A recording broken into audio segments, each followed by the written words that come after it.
Hello, good afternoon, and a very warm welcome to this live Employers Masterclass session from the Changing Education Group. My name is Amos Madry, your host and careers advisor here at the Changing Education Group. Now, this session is an opportunity for you to learn about the world of work and learn from employers so that they can tell you about their own particular sector, their own industry. Joining me today is Eddie Skillington. Eddie is the Vice President of Business Development, Boston Project Operations of DPS Group, a privately owned global engineering, procurement, construction management, and validation firm serving high-tech process industries. In his role, he is responsible for leading the sales and marketing of DPS services in the Boston office, including architectural and engineering design, commissioning qualification and validation, and construction management. Eddie's position supports an organizational structure that will allow for continued expansion of DPS's services offerings. He has a successful track record of managing complex projects and the strong ability to develop and grow client relationships. That sounds incredible. Eddie, is it fair to say that you are a heavy hitter? You're a big hitter. It's a privilege to have you. Thank you for joining us. I know it's 9 a.m. there for you in Boston. Great to have you here. Yeah, thank you for having me. I'm excited to talk to everybody and see how I can help, see if I can share my experiences. I don't know about the heavy hitter bit. Maybe I was a little bit lucky, but somebody once said that the harder you work, the luckier you get. So that might have something to do with it, right? Yeah, I like that. I can hear from your tongue there. The Irish, that's your heritage. They say the luck of the Irish, but one thing I can say is, Irish are very hardworking, and that's where that comes from. And I like that analogy that you started there with. Tell me about your upbringing and why does hard work play a part? Because that's where your successes come from, hard work. Yeah, pretty much. I mean, ultimately, I grew up in Cork City in Ireland, which is, I'm sure some people are roughly familiar with where it is. It's down south in Ireland there, about 3 miles from Dublin. Born into a working class neighborhood, what would be seen by a lot of people in Cork as a tough neighborhood. It wasn't particularly dangerous or anything, but it was definitely, I was born in the end of 1970s, 1979. So I'm 42 now, and in the 80s, it was a neighborhood that kind of was ravaged by high unemployment. The Irish economy wasn't doing well, through the 80s and probably into the 90s. I was born into a working class family in a decent neighborhood, and kind of always had a strong work ethic from my family. My mother was a stay-at-home mother, and my dad worked in a local hospital. And I was the youngest of 5 kids. So I came along at the end there, and they all kind of had full-time jobs and would pull me into part-time summer work. So I kind of started working at quite an early age. When I was like 14, 15 years old, I would work weekends with my brothers or work summers with them, doing kind of just manual labor jobs, stuff like that. So kind of from an early age, I'd always had a job and kind of knew the value of hard work, I guess, and earning your own pocket money. So that was kind of good. I guess it's character building. It was tough. I think I learned early on in life what I didn't want to do for the rest of my days. I was like, all right, this sucks. I hate this stuff. And I think I was lucky in that the time at which I was a teenager in the 90s in Ireland was the economy started booming. There was kind of high demand to get young people into higher education. And it was kind of all ability based. And I know it's like that, and it's like that in the UK as well, right? That if you've got the smarts and you're willing to work hard, you can get yourself a degree. It's very different in the US. And since I've lived in the US for 6 years, I've got a strong appreciation of how lucky we are over there, because here it really is about money. And if you want to go to a good school and you want to get a really widely recognized degree, and it kind of works that way here, that it depends on where you went to college and, what kind of degree you got, the kind of job you end up getting. So it's not as merit-based here. It's very much, rich kids do better because they can afford to go to the best schools unless they get like a sports scholarship or something like that. So we were very lucky back in Ireland and the UK that if you're intelligent enough, you want to work hard, you can get into the college course you want to, regardless of the university or the school. So yeah, that was me. I got into a course coming out of school. I went to a good school that were prepared to push students hard, that had the appetite to go on to higher education, and were willing to put in a lot of work with us, kind of outside of standard school hours, to get us up to where we needed to be. So I got myself a degree in applied physics and instrumentation from an Institute of Technology, which is kind of a weird degree, but it was focused on, it was physics based, but it was very much geared towards engineering and particularly what's called instrumentation and control, kind of automation systems that are geared towards manufacturing. So I got myself a degree. I always worked when I was in college. Worked in pubs. Me and my wife met together working in a bar when we were both in college in our early 20s. So I did a lot of bar work. Worked, spent summers overseas and having fun, traveling, and from there, I mean, my career path came out and went into engineering back home in Cork, and spent kind of 10 years working as an engineer for different companies. And it was always based around that desire and motivation and ambition to kind of just work hard and take opportunities as they came. I ended up in the States 6 years ago, just an opportunity to move here. I had friends here, I liked it here. And the company I work for, DPS, is an Irish company who I never worked for outside of the US. Just I had a friend who was connected to the guy running the firm here. They'd moved over here about 10 years ago in 2011, and started becoming very successful very fast. So just to give you an idea, our company has over 2,000 employees globally now in like 16 offices, but 10 years ago they had only 260. When they started in the US, they started with, I think, like 11 people or 12 people, and now there's 700 in the US, and there's like 5 offices. So it's been a big success story for the company, and I got on board with that early on, got the opportunity to come here, and have done multiple roles since I got here. And America is probably more like that. It's not a cliche, the whole land of opportunity thing.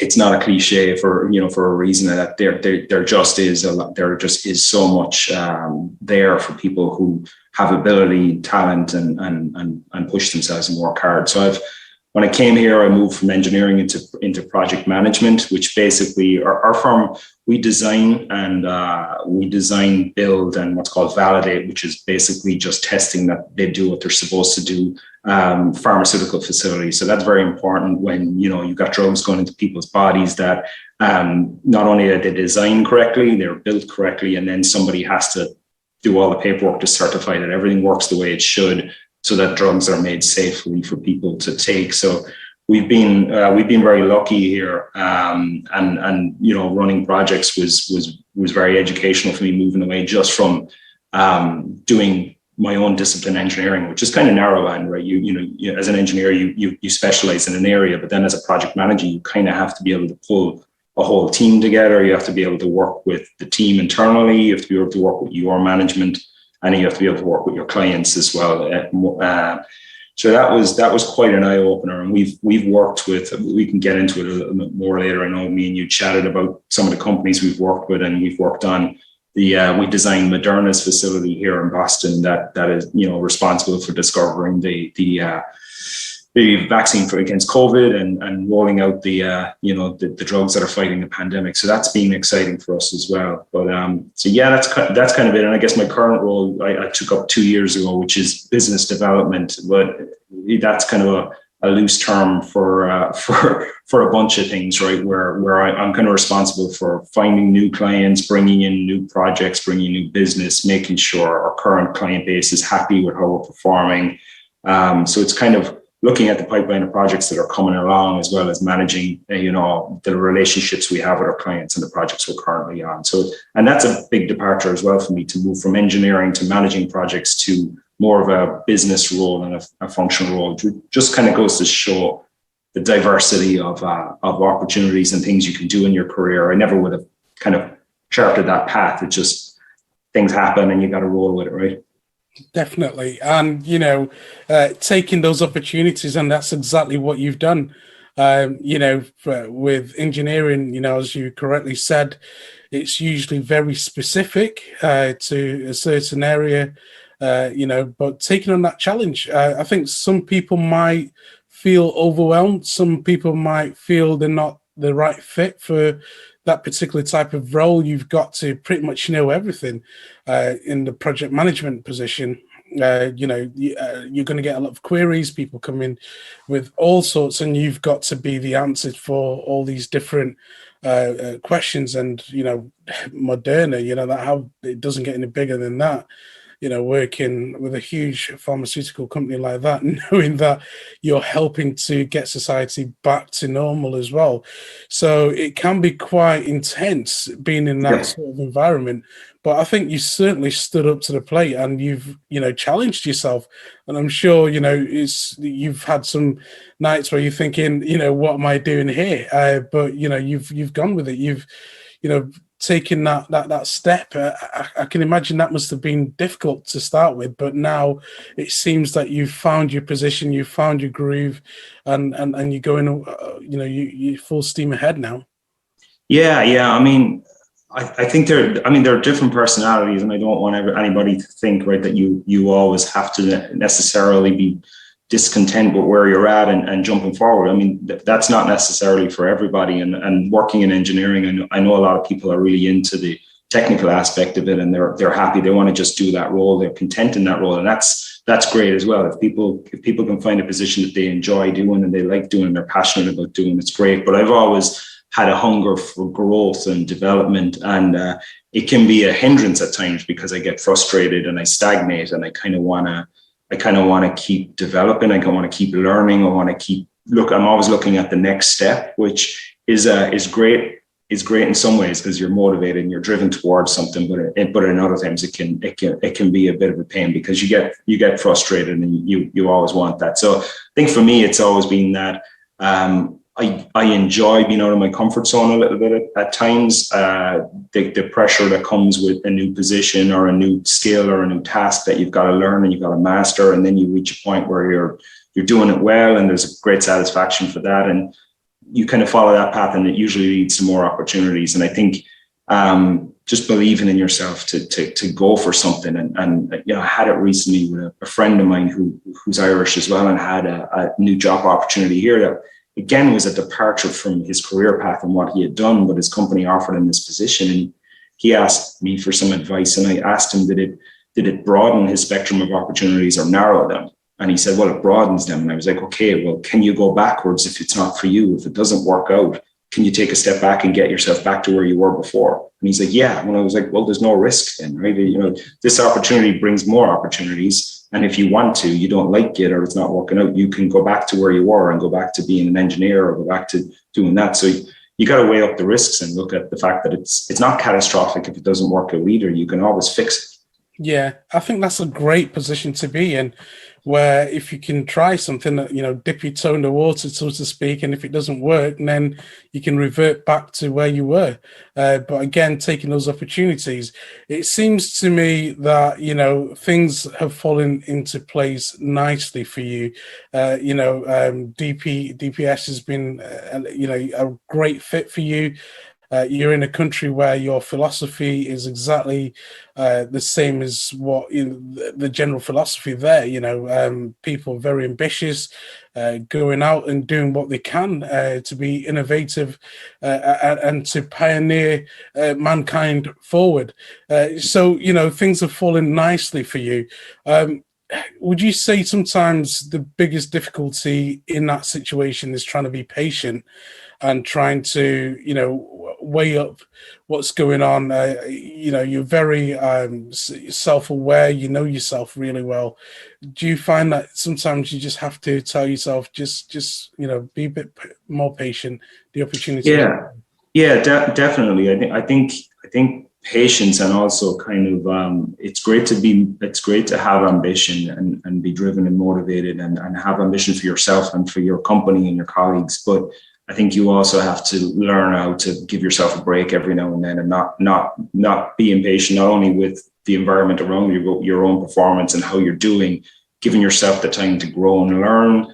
And kind of it's very easy to try to take ownership of everything when there's a lot of chaos going on. And projects like this, they move really quickly. Clients are extremely demanding, unreasonably so at times, because there's a lot of pressure. Particularly the Moderna situation was incredible. Like that's an unusual one. We'd been working with Moderna for like maybe 5 years, and we saw the potential they had in the technology they were doing, but the pandemic came along. It was terrible, but obviously it's been amazing for them to prove what they could do with their science. So the pressure to, that was a different pressure. That was world changing kind of pressure. But I think ultimately you gotta do your best and not really take too much ownership of things. I think ownership and pride in what you're doing is very important. People who are willing to say, I'm responsible for something and I'm going to try to get it done. But you also can't do everything for everybody. So I think patience on that front is important, as well as just overall patience. Be patient with yourself and try and be patient and empathetic with people around you, because everyone's not struggling, but everyone's got their own journey and their own path, right? So you got to try to understand people from their perspective. And I think that's been one of the strengths I've had is that I've always had a good ability to connect with people I work with my clients and with my management, and kind of understand their perspective and as well as my own, and trying to work with them in that regard. Yeah, again, it goes back to that self-awareness, knowing your strengths and knowing, what you can bring to the team, being a good manager, being a good people person. Again, you spoke about empathy. These are soft skills, but they get you a long way in life. Talk to us how you developed these skills to get to where you've got to today. Yeah, it's a funny thing, really, in that what you just said there, right? Those skills go a long way with opportunities, and like my boss that I have right now, he's been very instrumental in my development over the last few years. I don't always see eye to eye with him, but he's always saw a lot of potential in me, invested in me, and given me those throw him in at the deep end and see if he swims kind of opportunities, which can be not ideal at times. I know in Ireland, and I worked in the UK for a couple of years as well, and I think that you touched on the fact that Irish people are hard workers. I think people in the UK and people in Ireland have are very similar culturally. And I've said to my wife at times, she's Irish as well, that I think Irish and people from the UK are more culturally aligned than we are with the US. I think there's definitely more familiarity there. And I think, having worked in the UK as well, I worked up in Aberdeen in the oil and gas industry with BP and some companies there. And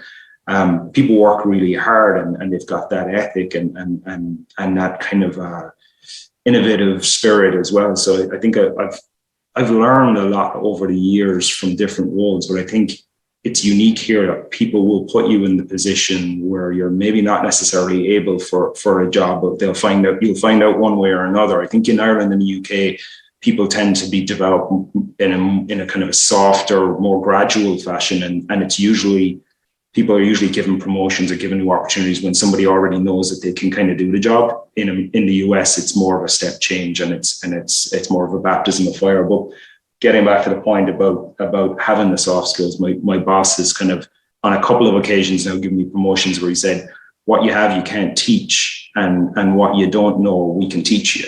And he's referring to the soft skills. And I think that's a lot of that comes from life experience and not necessarily education or work experience, which are fantastic things. But I think your interactions with people, like I said, I've had multiple jobs since I was a teenager. I've worked in the service industry. I've traveled a bit. I've met a lot of people from a lot of different cultures, and just been very open to getting to know people, learning how people tick. And I think everybody can embrace that, right? That what you do outside of your educational day-to-day studies and work, just living your life. I think that's contributed a lot to the soft skills for sure. I don't think that's anything I learned in college or anything I learned in work. I think that's what I learned in life.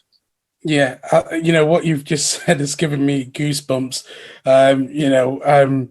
It's incredible to think, what you have, we can't teach. but what you don't know, we can teach you. That's that there is, that sums it up, and that's all you need to know, because it's recognizing that skill that's within you that you can contribute towards the team, having that gift that you can share with the team, and it's recognizing that. Again, this goes deeper because it's knowing your purpose, so to speak, and why you're, here and what you're here to do. And another thing that you touched on, which is really good, is, looking at the cultures in Ireland and the UK, it's being resourceful. Sometimes we don't have the resources that perhaps say are there in the States, but it's being resourceful with what we have. And I suppose that's the advantage that, we've got, and that's what helps us to be innovative with what we've got. And I take it, you've taken both sides, really. You are resourceful, but now you've got the resources to back you as well. So that's a good combination. Yeah, 100%. And I agree. Like I said, people in the UK and people in Ireland, I think a lot of what somebody said something to me recently as well, was that common sense wasn't that common. I think people in Ireland and the UK, as well as working really hard and being resourceful, I think we're kind of pragmatic, and we're able to just kind of make decisions very well. I won't say very easily, but in a more kind of cut and dry fashion. And I think along with that then is personality and a sense of humor. I think that's what we share a lot culturally. I think our sense of humor and our humanity is very similar.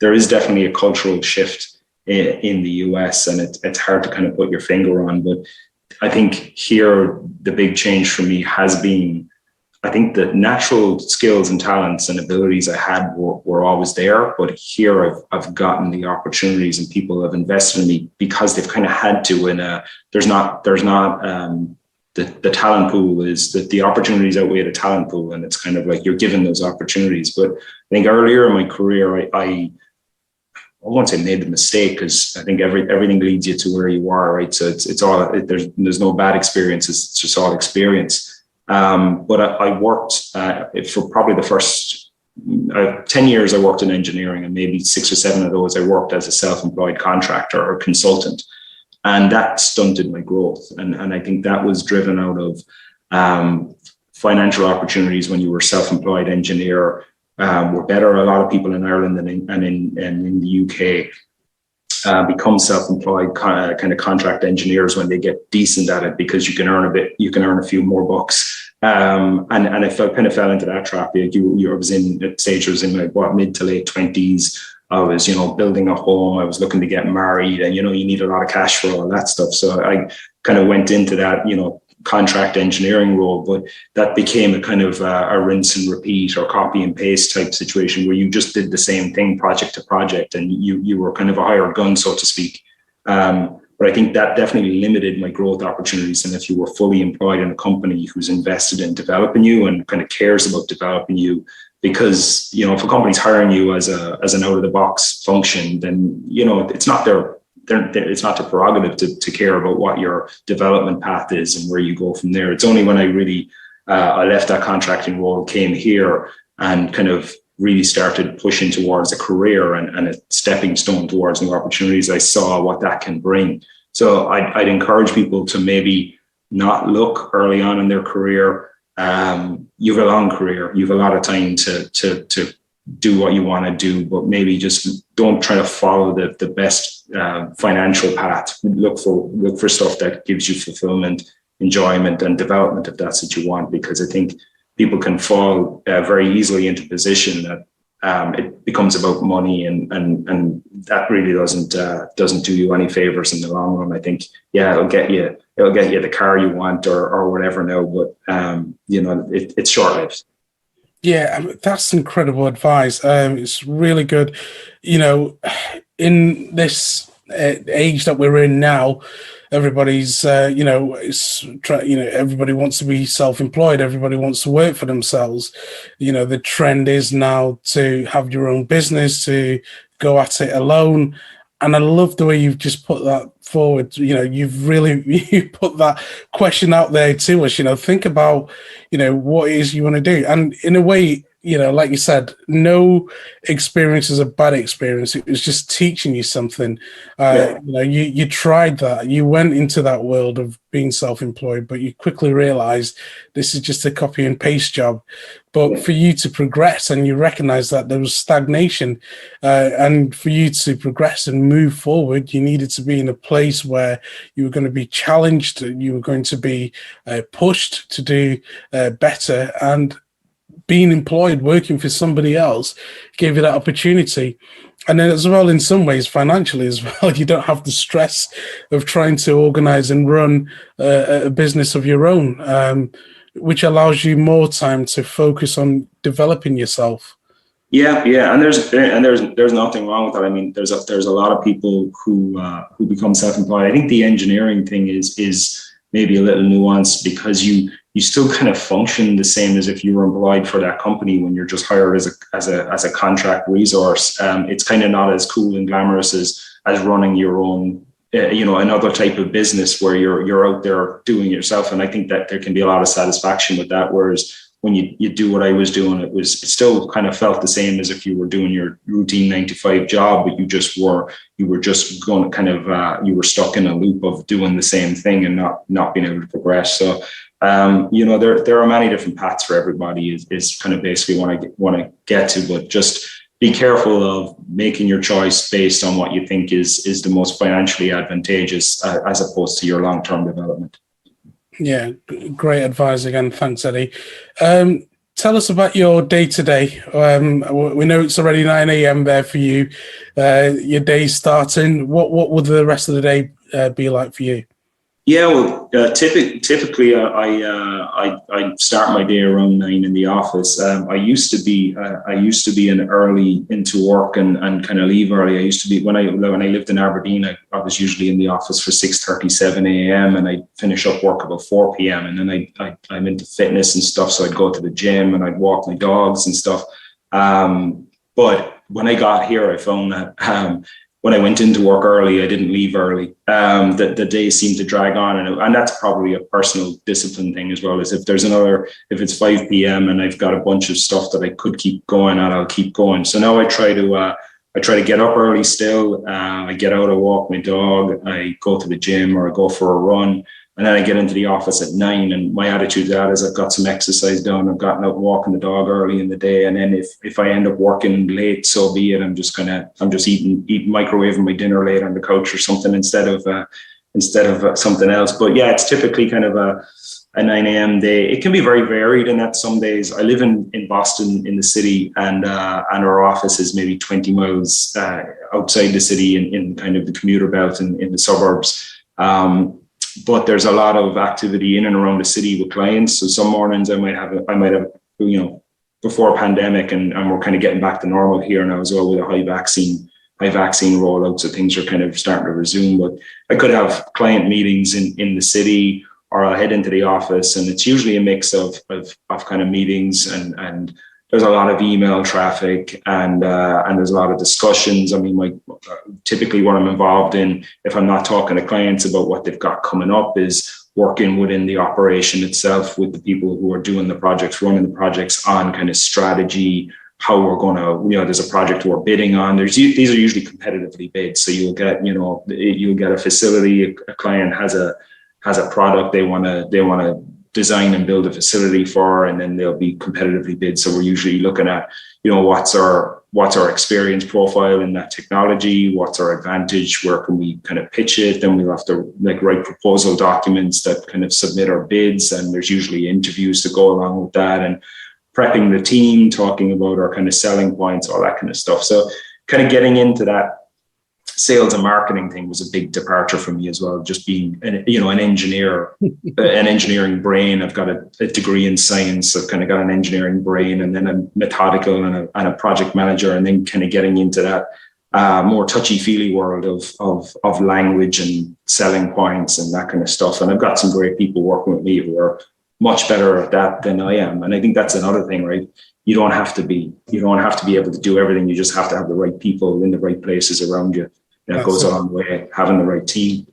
So that's a typical day for me. I mean, like yesterday, I after work, I grabbed a bite to eat and a beer with a potential future client, and that tends to be kind of the softer side of business development. Then, where you're building relationships. That guy used to work with my wife at another firm, and he's now at a new company, and he's got a potential project, so he wanted to catch up and just chat about it. So it tends to be, a lot of it can be informal as well, and it could be, just hanging out, having some food, having a chat, having a coffee, whatever. So that's a typical day, but it can run from, at the same time I came back from that dinner and was on my laptop until 10 p.m. just trying to organize some meetings. We've got some clients coming in our office tomorrow from Korea, from a large company in Korea who wanted to get a tour of our office and meet some of our team and talk about some stuff. So then you're on late trying to put parts and pieces in place for that. So it's very varied. It's very interesting.